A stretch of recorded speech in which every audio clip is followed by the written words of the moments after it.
ഒരു ഖബർ സിയാറത്തിന് പോയതാ.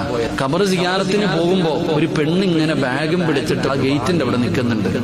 എന്നോട് പറഞ്ഞു, ഉസ്താദെ എന്റെ മോൻ സിയാറത്തിന് പോയിട്ടുണ്ട്, ബസ് വരാൻ സമയമായി ഉസ്താദ്, അവനെ പറഞ്ഞു വിടാൻ.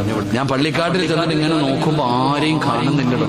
ഞാൻ തിരിച്ചിറങ്ങി വന്നിട്ട് പറഞ്ഞു, താത്ത അവിടെ ആരുമില്ല. ഇല്ല ഉസ്താദെ, എന്റെ മോനുണ്ട്, അവനിന്ന് ലീവ് കഴിഞ്ഞിട്ട് തിരിച്ചു പോവാ, വാപ്പാനോട് യാത്ര പറയാൻ പോയതാ ഉസ്താദെ. എന്റെ പ്രിയപ്പെട്ട സഹോദരങ്ങളെ, ഞാൻ ചെന്നു നോക്കുമ്പോ ഒരു 11 വയസ്സുള്ള ഒരു മകൻ, അവനിങ്ങനെ വാപ്പാടെ ഖബറിന്റെ അടുത്ത് ഇങ്ങനെ നിൽക്കുകയല്ല, അതാ കാണാന്. ചെന്ന് നോക്കുമ്പോ അവന്റെ വാപ്പ മരണപ്പെട്ടു പോയി. ആ 11 വയസ്സുകാരൻ 17 ജുസു കാണാതെ പഠിച്ചിട്ടുണ്ട്.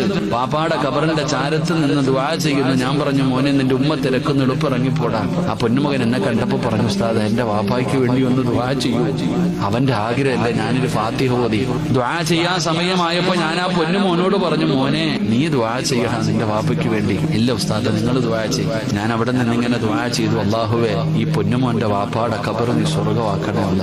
ഞാൻ അങ്ങോട്ട് ദുആ ചെയ്യാൻ തുടങ്ങിയപ്പോ അവൻ കരയാൻ തുടങ്ങി.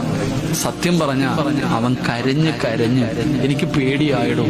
ഈ ശ്വാസം നിലച്ചു പോകും.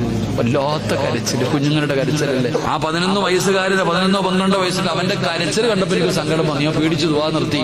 എന്തെല്ലാം പറഞ്ഞിട്ട് ഈ മോൻ കരച്ചിൽ നിർത്താൻ ഞാൻ പറഞ്ഞു, എടാ നിന്റെ വാപ്പ ഖബറിൽ കിടന്നത് കാണാടാ, കരയില്ലടാ മോനെ.